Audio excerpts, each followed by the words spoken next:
Hey, Mental Health Warriors. I want to thank everybody for tuning in this evening. Super excited. I've gone international now. So I have Karin on, Stephan, right? Did I say that Mhm. correctly? Stephan from Mhm. Zurich, Switzerland. Is that correct? That Yep. is correct. And super excited to have her on the show. She's done some amazing things and she has an app out there, and we'll get into that a little bit later.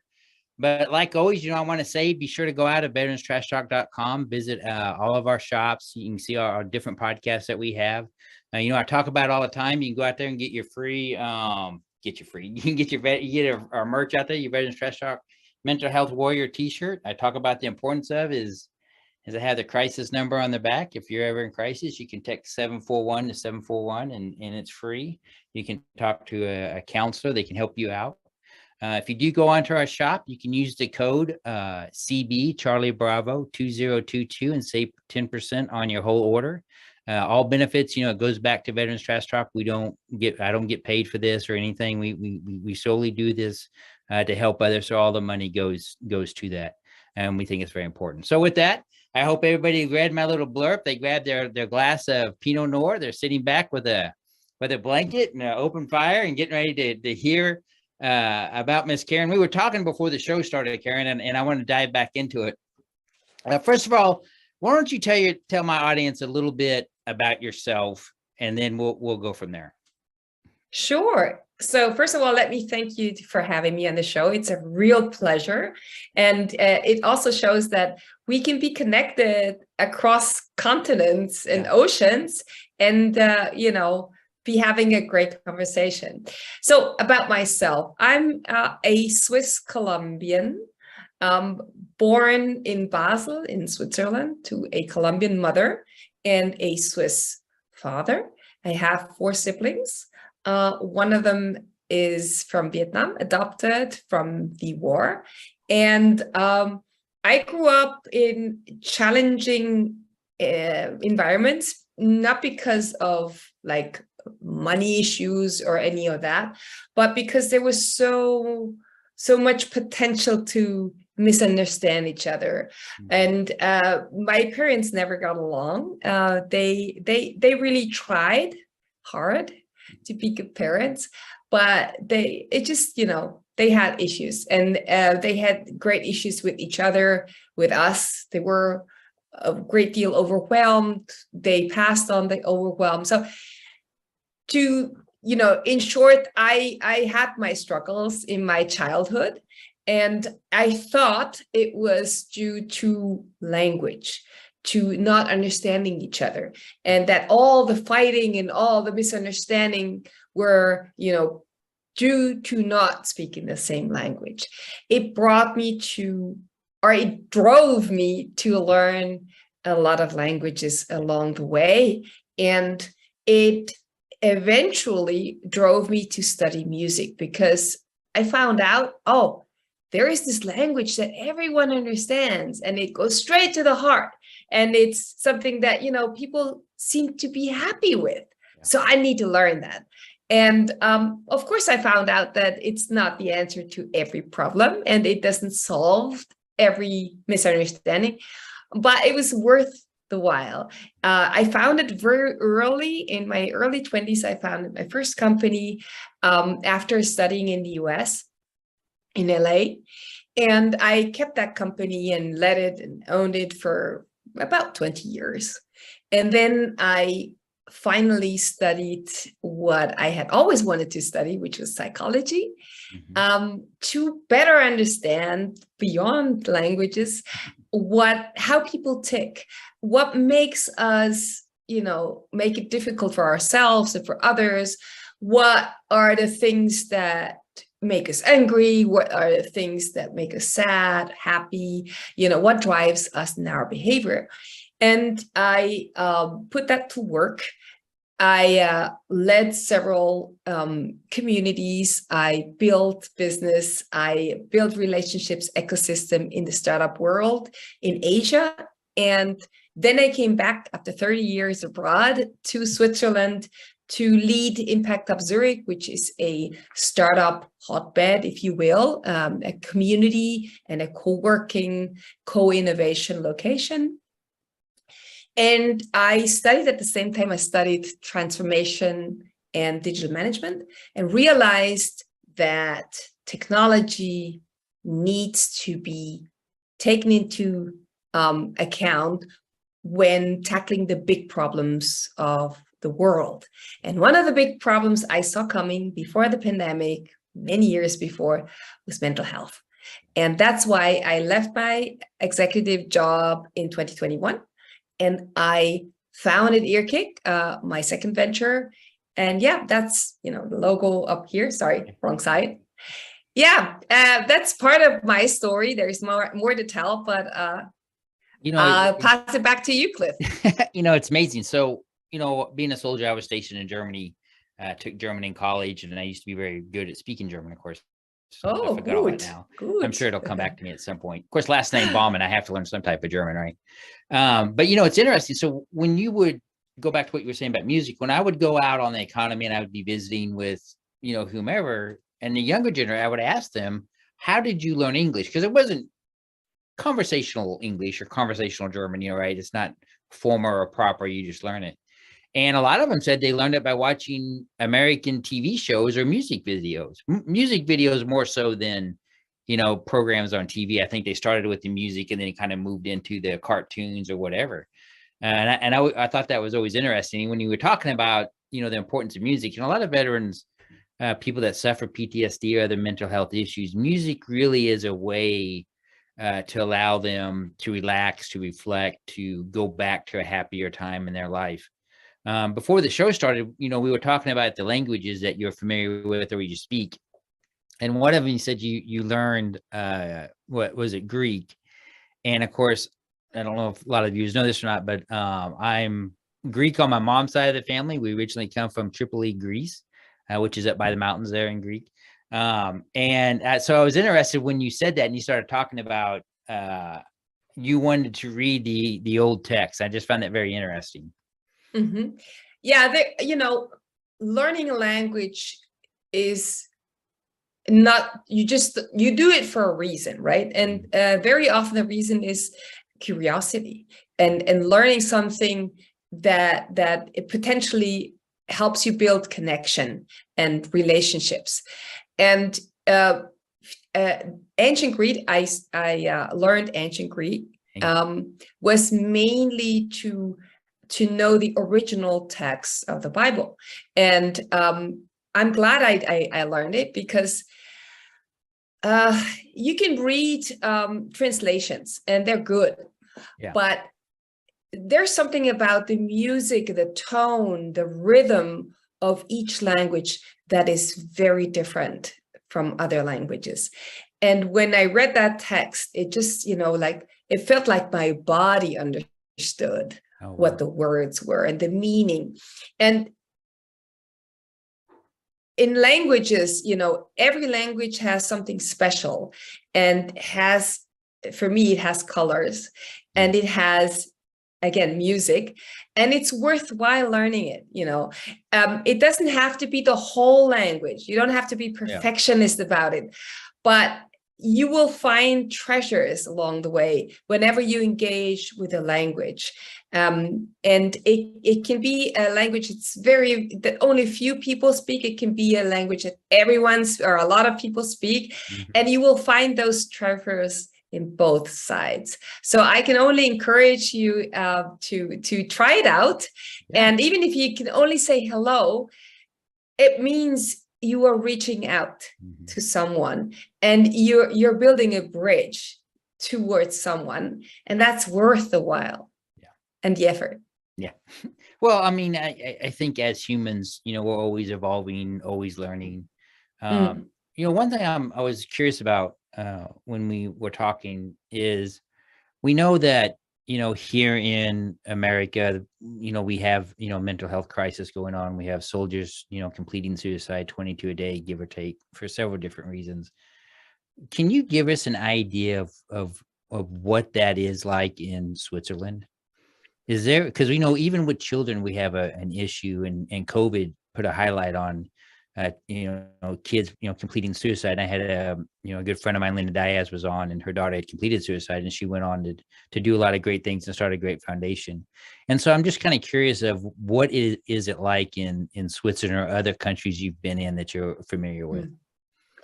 So, suicidal ideation, and all the problems that come with it, the challenges, those are global. Yeah. I would say the difference between the US and Switzerland is that we're not vocal about it, unfortunately. It's something that you still sweep under the rug. You don't talk about it. It just baffles people. And you hide the grief. It's still, unfortunately, something that people are ashamed of. Mm-hmm. And we look to the US for that, because the US is much more vocal about it, thank God. They have put words to what's happening. I would say in the US, maybe there is the numbers are higher, maybe.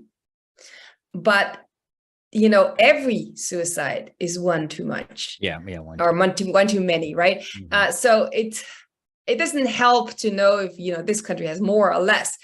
We shouldn't have any at all. No, that is what we need. Zero suicides. It's right. And being able to sit here and have a conversation about mental health, about, I think that's so important. Because a lot of people do suffer in silence. And even here in the US, there's a big stigma in the military still. And I fought that for 12 years when I first publicly spoke about my suicide attempt and stuff in the military. And at that time, I was the only active duty officer ever to do that. But to continue that conversation after my service is I felt it was, very important. I was very happy that Veterans Trash Talk gave me a platform that my podcast is on now. But sometimes I think people, they can't think globally or the bigger picture that, this affects everybody that lives on this big blue planet that's spinning around in nothing in space. And, I just think it's so important to have that conversation. And I know it's hard. I know when you're in a society, because my degree's in sociology, right? And so that when you start breaking that stigma, or you start bringing that out, you get a lot of pushback from that. And it's not easy, and it's hard. It's very hard on you to do that, because you look down upon or frowned upon, or, but I think it's an important conversation to have. I think it is something that we need to talk about more. And, I'm really interested in the app that you had developed, Earkick. We talked about that a little bit before we came on the air. I really would like to dive into that now, because I think it's an important tool it's free to download. It's on the App Store. And I just really want, if you wouldn't mind, Karin, to give us a sense of how you came up with it, why you developed it. And when somebody downloads that app and they're using it, what are they going to get out of that and help them? And Mental Health Warriors, you guys know this. I talk about this all the time, how important it is to have different tools in your toolbox. And I really, when she contacted me on LinkedIn and I was looking at Earkick, I thought, man, this is a great tool, and I got to let my fans know about it. And that's, once again, I was so thankful that you agreed to come on the show. But I really would like, if you wouldn't mind, tell us about how Earkick came around, Sure. and what people expect when they download that app, and what do they get out of it. And then I'll also, we'll provide a link to her website, but you can also find it on the App Store, and it's spelled just like it is up there in her corner on her logo. So please tell us all about Earkick, Karin. I'm excited to hear about it. Sure. So, I've always been interested in what makes people tick. And there was a point in my life where I got really frustrated, because everyone seemed, me included, seemed to only know better in hindsight. So I saw colleagues slip into mental disorders. I myself had my share of it. Both of my kids, in front of my eyes, slipped into mental health disorders, and nobody saw it coming. Yeah. I didn't see it. They didn't know it. And this kind of blind flight, or being caught by surprise, as it seems, made me furious. And I felt so powerless, because it was like, oh, afterwards, you can piece it together. Afterwards, you know better. Afterwards, you understand yourself and you understand the body and the cues that your body is giving you. So now we live in a day and age where technology can do so much, where we know so much, and still the brain and what happens, you know, inside us is measured with, or, you know, is explored with questionnaires, pen and paper, things like that, you know, and everything else gets measured easily, you know, for cancer, for diabetes, everything you have, you know, very, very objective measurement and very good ways to catch early signs. I wanted that for mental health as well. And it all starts with empowerment of the individual. Each one of us needs to know ourselves better and in a timely way, because then we are empowered to act. Knowledge is power, clarity is power.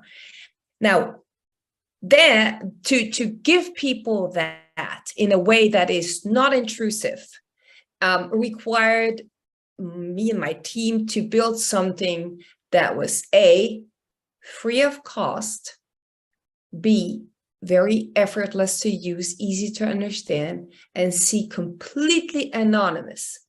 Like no login, no personal data left, nothing of that. Because we knew this is a very vulnerable and, you know, very private matter. And if we want people to really get to know themselves better, track their symptoms, journal their feelings, express their thoughts, then it needs to be a very safe space. So we launched that free app, which is essentially a tracker. It's a mood and anxiety and mental health tracker that only takes 10 seconds a day to really capture where you're at. So what you do is you open it up, you record 10 seconds of your voice. You can also type if you're not comfortable recording your voice or video. And the algorithm, so it's an AI that is on your phone, will give you suggestions about where you're at in terms of your mood, your emotional health, your anxiety level, and more. It'll also give you context to it. And you can correct some of it if it's not accurate. The algorithm gets to know you better and better the more you journal or the more you log. You can also record symptoms. And this is very important because, let's say my child, she had symptoms that you can attribute to anything, you know, headaches or maybe a little loss of appetite, you know, tired here and there, maybe a bit forgetful. You know, a young person cannot put all the dots together. They just think they have a bad day or maybe school or whatever. But the algorithm is not fooled. So if your headaches increase or if your certain symptoms correlate with certain events or activities, it'll detect patterns and it'll show you those patterns via stats that you get from the first day on. So all you need to do is really regularly journal. You immediately get stats and you can start to see patterns, triggers. You can start to understand yourself based on your very own and private data. And the next step you can do with the app as well is set goals. Let's say your goal is to be less stressed or less anxious. Then you'll have a few things that you can do and you can track them. You know, it's gamified. So you can have the goal of something simple like drinking more water. You can customize it so that it nudges you, it reminds you one time a day, more often, whatever. And then you'll start, you know, inching yourself closer to those goals and achieving those targets. And it'll also show you how you get better over time.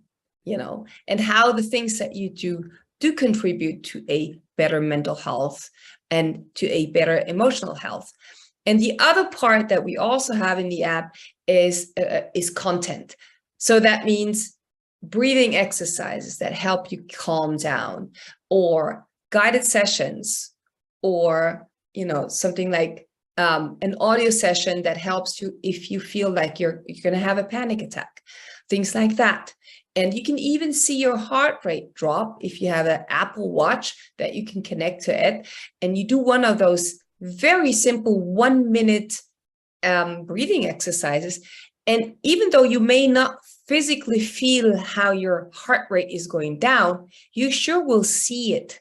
You will see it go down. And then you understand, oh, this is helping me. My body's responding. It's calming me down. You keep doing it, right? So there's other things to the app as well. But what the bottom line of it is, you can take ownership of your own mental health journey. You don't have to go a certain place. You don't have to pay a certain price. You don't have to have a doctor's degree or anything to start owning your situation and to have agency over your routines and your habits. And that's really made easy and fun. I love to use it because it really helps me. It gives me feedback, it gives me suggestions on what to do. And yeah, there's much more to come with the app. So we're making it, we're on the way to make it completely automated, so that you don't have to do anything to have everything logged and to measure your mental health in a continuous and passive manner. You brought that up because I was looking at it here, and this is what you were talking about, the anxiety relief, the music, the breathing and stuff like that. Because I know, when you have PTSD, you get triggers, right? And triggers can show up at any time. And this Earkick app, I would encourage everybody out there to go out there and download it. And I'm going to send it to my older son that's down in college, because he journals and he does things like that.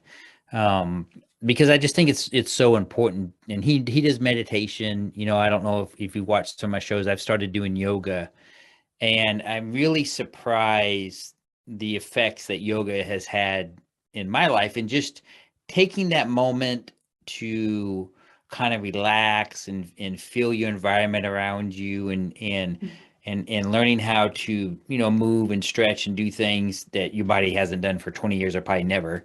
But it is amazing. And to have this, if you are in a bad place, or if you're not somewhere where you don't want to be, everybody's going to go to their phone, right? And to have something like this, it's pretty amazing. And I'm just going to try to get more people to know about it as much as I can, because I think it's an important tool. And I think social media sometimes gets a bad rep, right, Karin? People all the time says, oh, it's horrible, TikTok, Instagram, that's all you guys do. But you brought it up, in the digital age, it's not going to go away.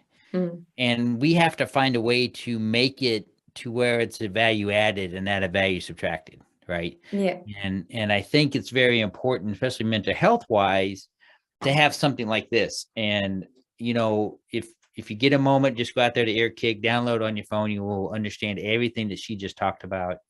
But just to have that ability, not to have to search for music, or if you want to listen to a calming sound, water or something like that, you can go straight to your app. And then, like you said, 2 seconds, you're clicking on it and you're listening to it.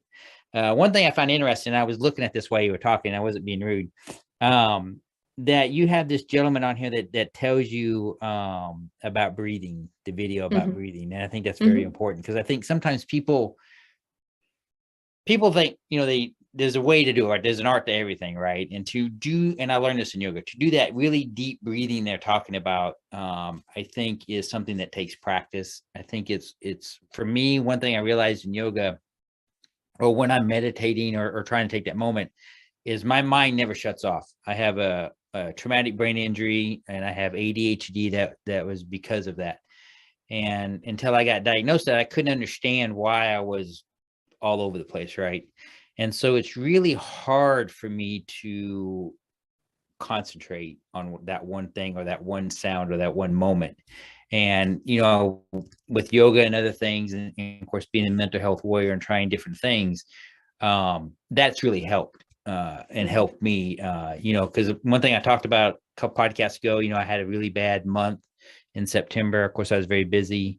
And of course, I was at Pentagon 9/11. And then October 3rd, I jumped in the Chesapeake Bay and saved 3 out of 4 fishermen. I talked about that on the podcast.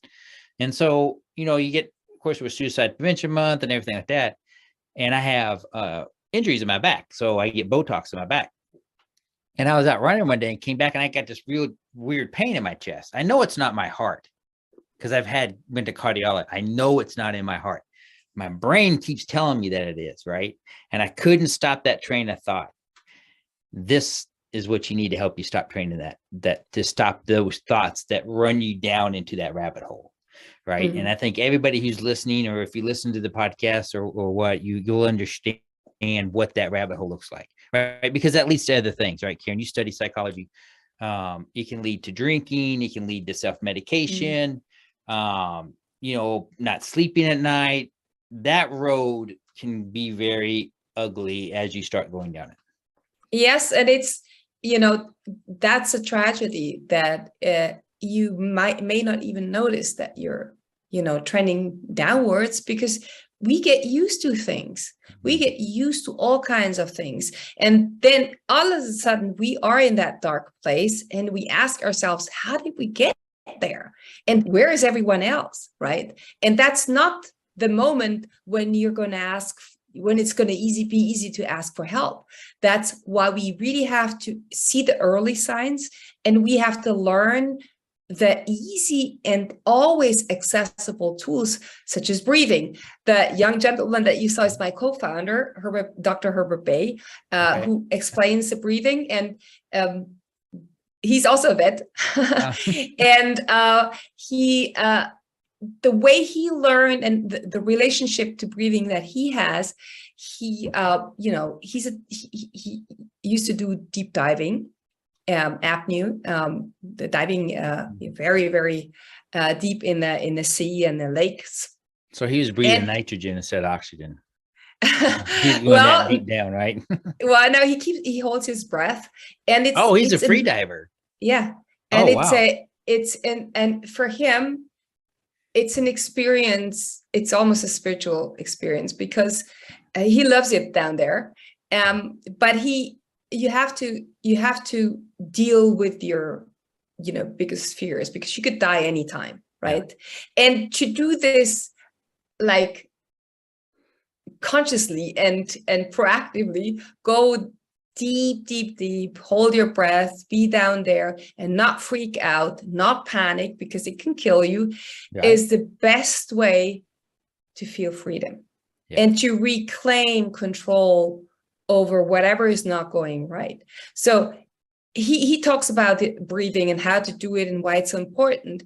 But the most important thing is that everyone can do it. So it's not, you don't have to have money to do it. You don't have to have anything special, any gear, any whatever.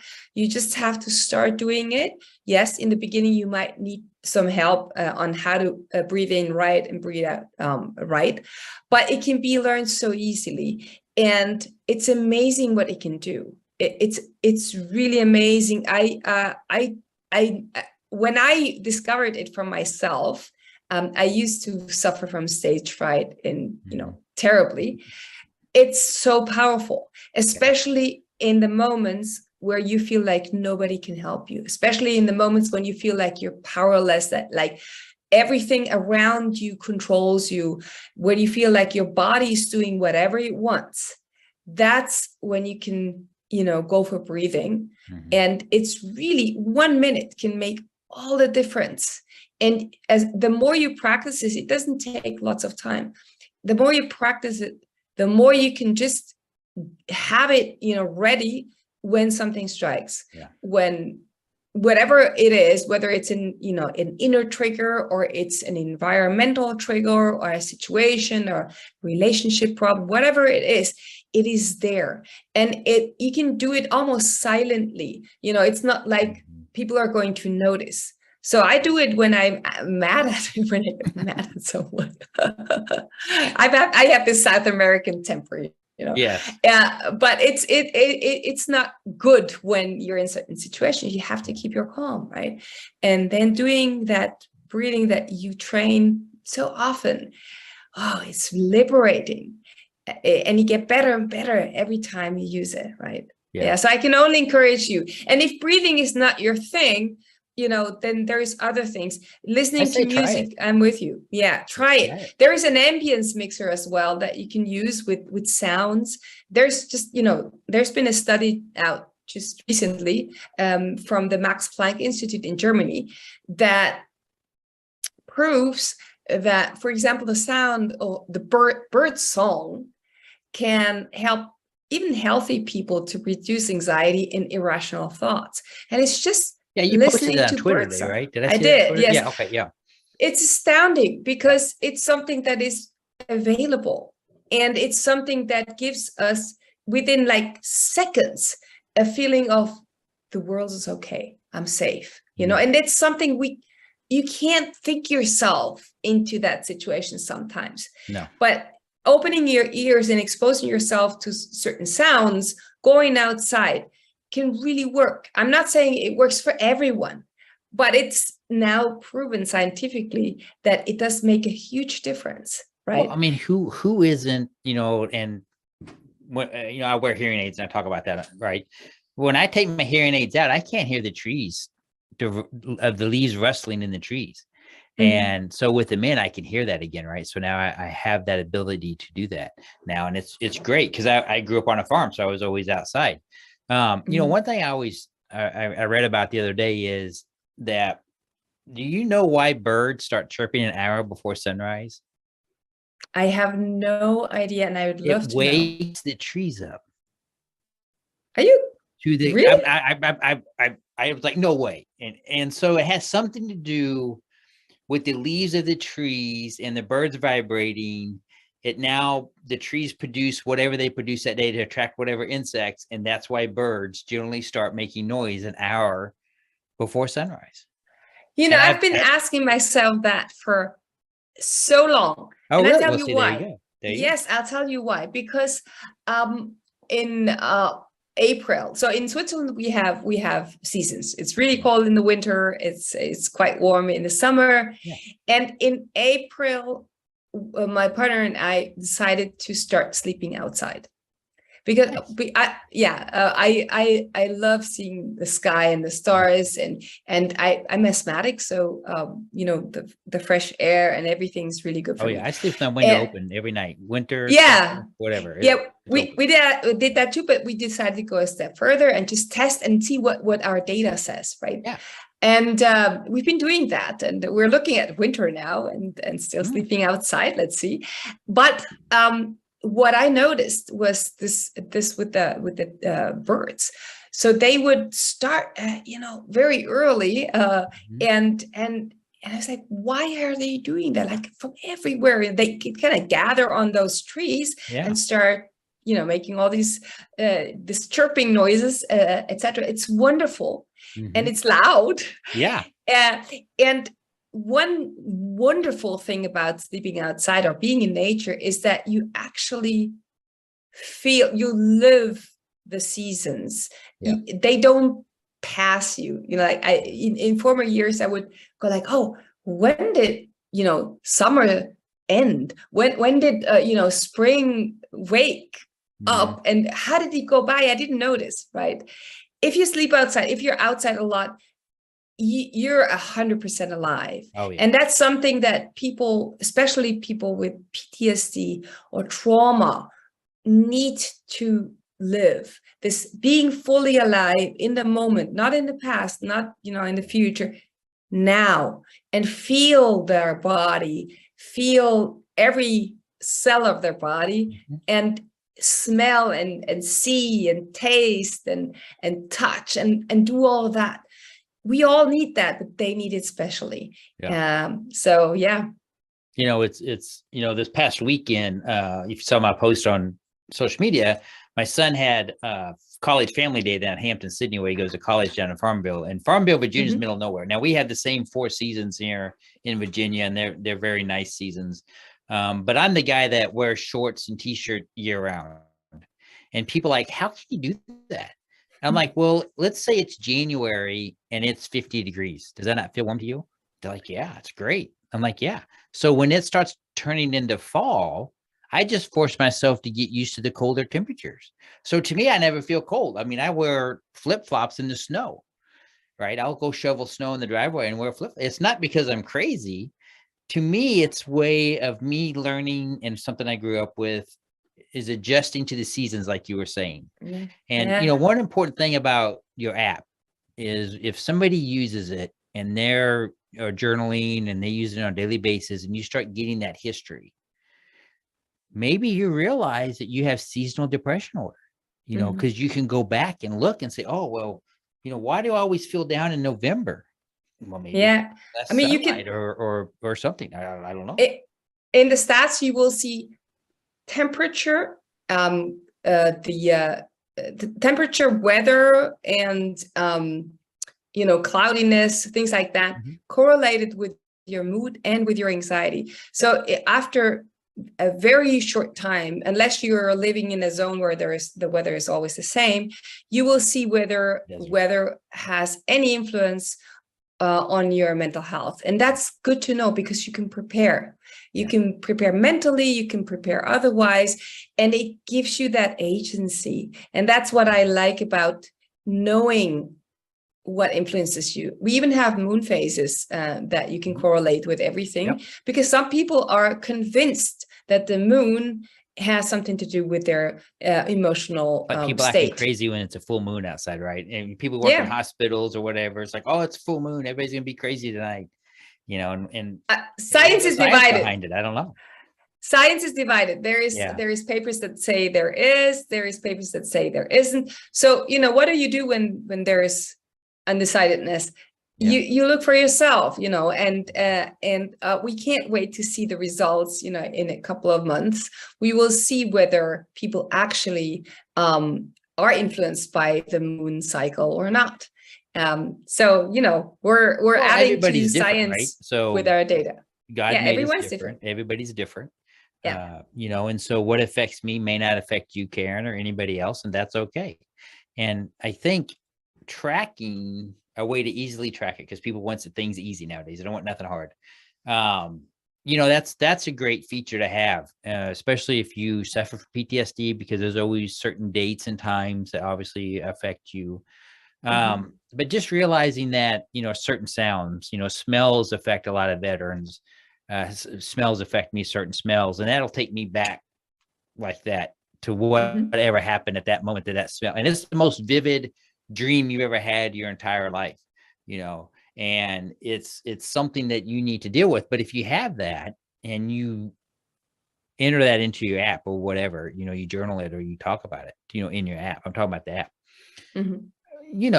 maybe you'll learn to recognize it quicker when those things occur, and you can deal with it better. Like fireworks, a lot of times with veterans, fireworks bother them with the loud explosions and stuff. They actually make special earplugs so the veteran can still enjoy it, but it won't be so loud in the ear. My Dr. Valena talked about that. I thought, well, what an amazing thing to have. But to go back with the nature thing, I think it's really important in people finding something they do and enjoy all year round. Right? There's always something to do outside, whether you're wintertime, whether it's summertime, spring, fall. One thing I do when it snows here in Virginia, on a rare occasion it snows, is I have a hill on the side of my house. I build a big snow track, and all the neighbor kids come over. Of course, my 8-year-old loves it. And as soon as the snow starts falling, they're knocking on my door. Are you going to build the snow trail? Are you going to build the snow so they can go sledding? It's a sledding trail I build. And it's a lot of fun, because I like being outside, just like you said. I sleep with my window open. In the new house that we built 2 years ago, I'm fully solar. I'm 100% off the grid. I have the Tesla battery packs, but we have a system that every 30 minutes, it brings fresh air into the house and exchanges it. Every 30 minutes, the air inside the house is getting exchanged with fresh air from outside. Wow, that's really good to have. You know, and also to your point, it gives you, like, if you do things as a routine, not only does it give you some stability and you know, like a good way to start your day, let's say, Yeah. but it also lets you experience days in different ways. So for example, we have the Zurich Lake next to where we live, and we made it a routine You to need to go post pictures swim. on that. I Yeah, bet you get beautiful pictures of sunrises and sunsets. yeah, Yeah. yes, and we go swim all year long, and of course it's hard in December, and of course it's hard in January, and you're not going to stay for long, but this routine kind of, again, you know, you reclaim a piece of living in the moment and experiencing things as they are. It's cold, yes, and in summer it's maybe warm, and in spring it's different. But it's your body, your bare body there, you know, in nature, doing the same thing over and over again with changing seasons. And it gets easier over time, and it gets exciting over time. And those are things that we can establish for ourselves. It doesn't have to be, you know, going into the cold or wearing shorts all year long. It can be something different, but it needs to be something that you can keep up with, and that it pushes you a little bit. It shouldn't be all that easy, because then it doesn't, you know, you don't grow with it, right? Yeah. And it's you know, and I'm going to circle back to what I was talking about Hampton, Sydney, because we got to, so they had family day. So we went down there, and Lloyd ran his first 1K race, which he won. Very proud of him. He's so happy over that. And then I ran a 5K race. I didn't win, but I'm okay with that. I wasn't racing to win anyway. But we finished that, right? It was outside. It was early Saturday morning. We finished the 1 and 5K races. And then not even 20 minutes later, we're out on the Appomattox River kayaking. And so we're out there kayaking for, you know, 2 hours and just really enjoying that. And then we get back in, we go eat lunch, and then we spend the rest of the afternoon fishing. You know, so we were literally outside all day long. And I took this photo. I'm going to try to show it. So this is one of the fish that he caught, but look how happy my youngest one is. I mean, he just, and you know, this is after the 1K race and all the kayaking, we're out fishing. He caught that bass there. But what just great fun. You know, me and my boys, we always did a lot of things outside. I think it's very important. You know, and I think it's just, I say this all the time on my podcast, find something that you enjoy, and you alluded to that, right? It doesn't have to be extreme things or something. You know, I like gardening. I garden. I'm addicted to solar, and you know, I get depressed on cloudy days now because I'm not generating as much power. I'm just joking, but I do tell people that when you go solar on your house, you don't like cloudy days anymore, because then you don't generate as much power. But you know, it's important to find, you know, something you do. You know, I have a car. I go to car shows. That's something I do with the boys together. Not so much Junior anymore because he's at college, but with Lloyd. And it's just important to find that one thing that you enjoy, that makes you happy, and something that you can reflect on. You know, having pictures can be powerful. Listening to music's powerful. Learning, you know, good breathing techniques and those kinds of things. All that kind of helps. You know, when you're going into a bad place, is just to have something that you can quickly log on to an app to stop that train of thought that's going to lead you down a road you don't want to go down. So that's really great. And I think that's really important. We're getting ready to finish up here. Karin, I know it's late where you're at. I appreciate you staying up late to come on the show. But really, you know, as we close out here, I just really want to say thank you for all that you do. Thank you for, you know, caring for everybody to develop this really great and wonderful app. And I hope everybody listening goes out and downloads it, crashes your system because so many people are downloading it, and then you'll have to fix it. But it is amazing. And I think it's also something that will help children also. I think it's, you know, I think children will benefit from this also, not just adults. You know, we all have kids, you know, ones that do have kids, but we're all a big family.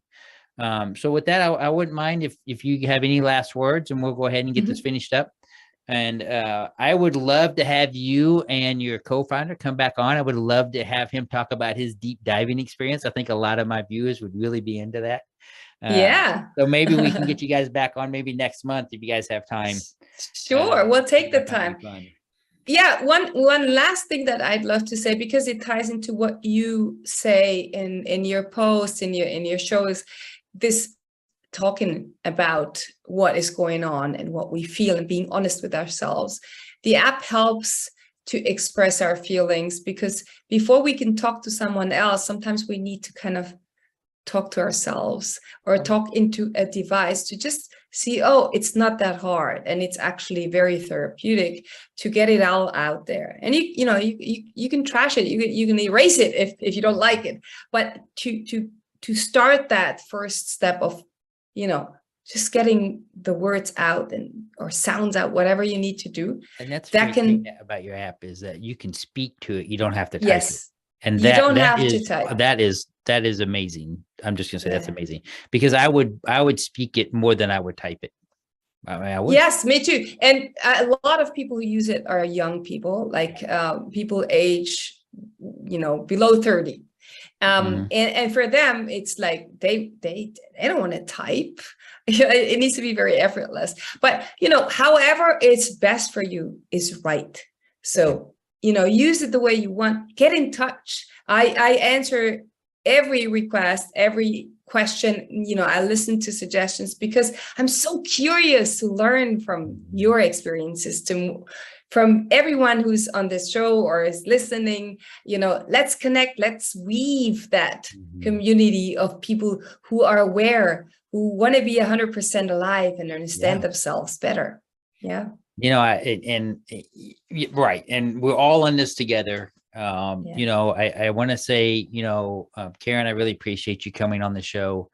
I really appreciate the app that you developed and how you developed it, because I really, people always talk about forward thinkers, right? And I've been doing this for a while, and we always talked about, oh man, I wish we could have an app that would do this and do that. And I would say your app does a lot, and it's helping a lot of people worldwide. And that's just a great, awesome thing. Veteran trash talkers, mental health warriors out there, I want to thank you for tuning in tonight. I hope you will go out and look at the app that Earkick has developed. It's an amazing app. They have a website out there. It's just www.earkick.com. Correct. And now Google, if you use Google, it will try to change it to Earlick. It did that to me a couple of times. I was like, what the? So make sure it's Earkick, all one word, but Google will autocorrect at least once. It did on mine, so that was kind of funny. But it's a great, amazing tool. I talk about it all the time. It's important to have tools in your toolbox out there. So you guys go out and have a great rest of your week. If you do download the Earkick app, please throw it in the comments on this. I would be interested to see what you think about it and how you feel about it. I'm sure Karin would be interested in that too. Thank you for tuning in. I hope you enjoyed that glass of wine as you watched our show tonight. And you guys have a great week. Thanks a lot.